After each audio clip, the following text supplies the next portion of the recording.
Item ಯಾವುದೇ ಇರಲಿ try ಮಾಡಿ ಆಚಿ ಚಿಕನ್ ಮಸಾಲಾ. ಆಚಿ ಚಿಕನ್ ಮಸಾಲಾ.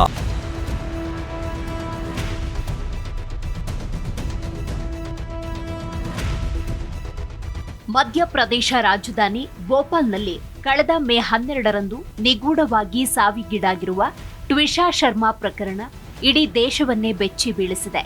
ಟ್ವಿಷಾ ಶರ್ಮಾ ಆತ್ಮಹತ್ಯೆ ಮಾಡಿಕೊಂಡಿದ್ದಾಳೆ ಎಂದು ಆಕೆಯ ಗಂಡನ ಮನೆಯವರು ವಾದಿಸಿದರೆ, ಆಕೆಯನ್ನ ಕೊಲೆ ಮಾಡಲಾಗಿದೆ ಎಂದು ಟ್ವಿಷಾ ಪೋಷಕರು ವಾದಿಸುತ್ತಿದ್ದಾರೆ.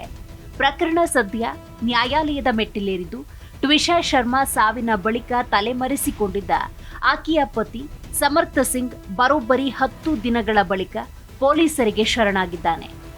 ಇದು ಇಡೀ ದೇಶವೇ ಬೆಚ್ಚಿ ಬೀಳುವಂತಹ ನಿಗೂಢ ಸಾವು.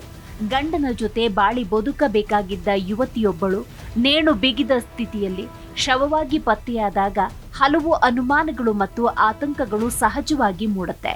ಟ್ವಿಷಾ ಶರ್ಮಾ ಎಂಬ ಯುವತಿ ಆತ್ಮಹತ್ಯೆ ಮಾಡಿಕೊಂಡಳೋ ಅಥವಾ ಗಂಡನ ಮನೆಯವರೇ ಕೊಲೆ ಮಾಡಿದ್ದಾರೋ? ಈ ರೀತಿಯ ಪ್ರಶ್ನೆಗಳಿಗೆ ಕಾಲವೇ ಉತ್ತರ ಹೇಳಬೇಕು. ಆದರೆ ಈ ಪ್ರಕರಣದ ಬೆಳವಣಿಗೆಗಳು ಮಾತ್ರ ದೇಶದ ಗಮನ ಸೆಳೆದಿದೆ. ದೇಶದಾದ್ಯಂತ ಸಂಚಲನ ಸೃಷ್ಟಿಸಿರುವ 33 ವರ್ಷದ ಟ್ವಿಷಾ ಶರ್ಮಾ ನಿಗೂಢ ಸಾವು ಪ್ರಕರಣ ಕ್ಷಣ ಕ್ಷಣಕ್ಕೂ ರೋಚಕ ಟ್ವಿಸ್ಟ್ಗಳನ್ನು ಪಡೆದುಕೊಳ್ತಾ ಇದೆ. ಸದ್ಯ ಕಳೆದ 10 ದಿನಗಳಿಂದ ತಲೆಮರೆಸಿಕೊಂಡಿದ್ದ ಟ್ವಿಷಾ ಶರ್ಮಾ ಪತಿ ಸಮರ್ಥ ಸಿಂಗ್ನನ್ನ ಪೊಲೀಸರು ಬಂಧಿಸಿದ್ದಾರೆ.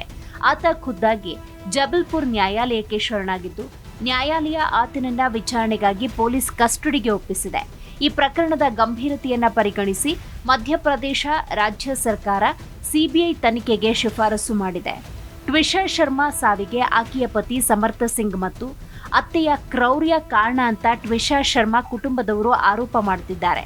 ಟ್ವಿಷಾ ಮರಣೋತ್ತರ ಪರೀಕ್ಷೆಗೆ ಆಕೆಯ ತಂದೆ ಒತ್ತಾಯಿಸ್ತಾ ಇದ್ರೆ ಅತ್ತೆ ವಿರೋಧಿಸುತ್ತಿದ್ದಾರೆ. ಮೊದಲನೇ ಮರಣೋತ್ತರ ಪರೀಕ್ಷೆಯಲ್ಲಿ ಟ್ವಿಷಾ ಶರ್ಮಾ ಆತ್ಮಹತ್ಯೆಗೆ ಶರಣಾಗಿದ್ದಾಳೆ ಎಂದು ಉಲ್ಲೇಖಿಸಲಾಗಿದೆ. ಆದರೆ ಆಕೆಯ ಪೋಷಕರು ಇದನ್ನ ಕೊಲೆ ಅಂತ ವಾದಿಸ್ತಾ ಇದ್ದಾರೆ. ಆದರೆ ಅಂತಿಮವಾಗಿ ಟ್ವಿಷಾ ಶರ್ಮಾ ತಂದೆ ನವನಿಧಿ ಅವರ ಬೇಡಿಕೆಯನ್ನ ನ್ಯಾಯಾಲಯ ಮನ್ನಿಸಿದೆ. ಹಾಗಾದ್ರೆ ಏನಿದು ಪ್ರಕರಣ? ಕಳೆದ ಮೇ 12ರ ರಾತ್ರಿ ಮಧ್ಯಪ್ರದೇಶ ರಾಜಧಾನಿ ಭೋಪಾಲ್ನ ಕತಾರ್ ಹಿಲ್ಸ್ ಪ್ರದೇಶದಲ್ಲಿರುವ ಮನೆಯಲ್ಲಿ ಟ್ವಿಷಾ ಶರ್ಮಾ ಮೃತದೇಹ ನೇಣು ಬಿಗಿದ ಸ್ಥಿತಿಯಲ್ಲಿ ಪತ್ತೆಯಾಗುತ್ತೆ. ಮರಣೋತ್ತರ ಪರೀಕ್ಷೆಯಲ್ಲಿ ಟ್ವಿಷಾ ಶರ್ಮಾ ಆತ್ಮಹತ್ಯೆ ಮಾಡಿಕೊಂಡಿದ್ದಾಳೆ ಅಂತ ತಿಳಿದು ಬಂದಿದೆ.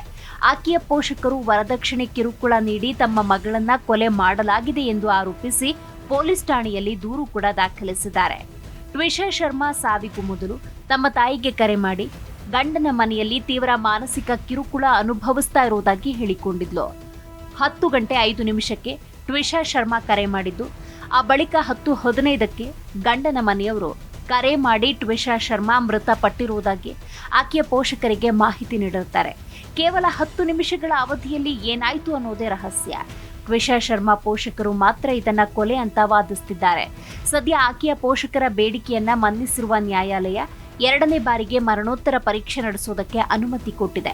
ಆದರೆ ಟ್ವಿಷಾ ಶರ್ಮಾ ಗಂಡನ ಮನೆಯವರು ಬೇರೆಯದ್ದೇ ಕತೆ ಹೇಳ್ತಾರೆ. ಆಕೆಯ ಅತ್ತೆ ಹೇಳೋ ಪ್ರಕಾರ ಟ್ವಿಷಾ ಶರ್ಮಾ ಮಾನಸಿಕ ರೋಗಿಯಾಗಿದ್ದು ಆತ್ಮಹತ್ಯೆ ಕುರಿತು ಚಿಂತಿಸ್ತಾ ಇದ್ಲು. ಟ್ವಿಷಾ ಮಾವ ನಿವೃತ್ತ ನ್ಯಾಯಾಧೀಶ ಗಿರಿಬಾಲಾ ಸಿಂಗ್ ಅವರು ಟ್ವಿಷಾ ಶರ್ಮಾ ಮಾದಕ ವಸ್ತುಗಳ ವ್ಯಸನಿಯಾಗಿದ್ಲು ಅಂತ ಹೇಳಿದ್ದಾರೆ. ಆದರೆ ಟ್ವಿಷಾ ಶರ್ಮಾ ಸಾವಿನ ಬಳಿಕ ಆಕೆಯ ಗಂಡ ಸಮರ್ಥ ಸಿಂಗ್ ತಲೆಮರೆಸಿಕೊಂಡಿದ್ದ. ಇದು ಟ್ವಿಷಾ ಸಾವಿನ ಬಗ್ಗೆ ಅನುಮಾನಗಳನ್ನ ಹುಟ್ಟುವಂತೆ ಮಾಡಿತ್ತು. ಇದೀಗ ಸಮರ್ಥ ಸಿಂಗ್ ಖುದ್ದು ನ್ಯಾಯಾಲಯಕ್ಕೆ ಹಾಜರಾಗಿದ್ದು ಆತನನ್ನ ಪೊಲೀಸರು ವಿಚಾರಣೆಗೆ ಗುರಿಪಡಿಸಿದ್ದಾರೆ. ಟ್ವಿಷಾ ಶರ್ಮಾ ಶವವನ್ನ ಈಗಲೂ ಸಂರಕ್ಷಿಸಿ ಇಡಲಾಗಿದ್ದು ಆಕೆಯ ಅಂತ್ಯ ಸಂಸ್ಕಾರ ನಡೆಯಬೇಕಿದೆ. ಇನ್ನು ಟ್ವಿಷಾ ಶರ್ಮಾ ಸಾವು ಪ್ರಕರಣಕ್ಕೆ ಸಂಬಂಧಪಟ್ಟಂತೆ ಆಕೆಯ ಪತಿ ಸಮರ್ಥ ಸಿಂಗ್ ಮಧ್ಯಪ್ರದೇಶ ಹೈಕೋರ್ಟ್ನಲ್ಲಿ ಸಲ್ಲಿಸಿದ್ದ ನಿರೀಕ್ಷಣಾ ಜಾಮೀನು ಅರ್ಜಿಯನ್ನ ಹಿಂಪಡೆದುಕೊಂಡಿದ್ದಾರೆ. ಕಳೆದ ವಾರ ಭೋಪಾಲ್ ನ್ಯಾಯಾಲಯವೊಂದು ಅರ್ಜಿಯನ್ನ ತಿರಸ್ಕರಿಸಿದ ನಂತರ ಹೈಕೋರ್ಟ್ನಲ್ಲಿ ನಿರೀಕ್ಷಣಾ ಜಾಮೀನು ಅರ್ಜಿಯನ್ನ ಸಲ್ಲಿಸಿದ್ರು. ನಿರೀಕ್ಷಣಾ ಜಾಮೀನು ಅರ್ಜಿ ಹಿಂಪಡೆದಿರುವುದನ್ನ ಸಮರ್ಥ ಪರ ವಕೀಲರು ಖಚಿತಪಡಿಸಿದ್ದಾರೆ. ಇನ್ನು ಇದೇ ಪ್ರಕರಣಕ್ಕೆ ಸಂಬಂಧಪಟ್ಟಂತೆ ಪೊಲೀಸರು ಭಾರತೀಯ ನ್ಯಾಯ ಸಂಹಿತೆ ಸೆಕ್ಷನ್ 80 ಸಬ್ಕ್ಲಾಸ್ 2, 85, 3 ಸಬ್ಕ್ಲಾಸ್ 5 ಇದರ ಅಡಿಯಲ್ಲಿ ವರದಕ್ಷಿಣೆ ನಿಷೇಧ ಕಾಯ್ದೆಯ ಸಂಬಂಧಿತ ಸೆಕ್ಷನ್ಗಳನ್ನ ಪರಿಗಣನೆಗೆ ತೆಗೆದುಕೊಂಡು ಸಮರ್ಥ ಸಿಂಗ್ ಹಾಗೂ ಗಿರಿಬಾಲಾ ಸಿಂಗ್ ವಿರುದ್ಧ ಎಫ್ಐಆರ್ ದಾಖಲು ಮಾಡಿದ್ದಾರೆ. ಮಧ್ಯಪ್ರದೇಶ ಸರ್ಕಾರ ಟ್ವಿಷಾ ಶರ್ಮಾ ಸಾವಿನ ಪ್ರಕರಣವನ್ನ ಸಿಬಿಐ ತನಿಖೆಗೆ ಶಿಫಾರಸು ಮಾಡಿದೆ. ಅಂತಿಮವಾಗಿ ಸತ್ಯ ಹೊರಬೀಳಬೇಕಿದೆ. ಆದರೆ ಇದು ಆತ್ಮಹತ್ಯೆಯೋ ಕೊಲೆಯೋ ಇನ್ನೂ ಕೂಡ ನಿರ್ಧಾರವಾಗಿಲ್ಲ. ಸುಂದರ ಬದುಕಿನ ಕನಸು ಹೊತ್ತು ಮದುವೆಯಾಗಿದ್ದ ಯುವತಿಯೋರ್ವಳು ದಾರುಣವಾಗಿ ಅಂತ್ಯ ಕಂಡಿರುವುದು ನಿಜಕ್ಕೂ ದುರಂತವೇ ಸರಿ.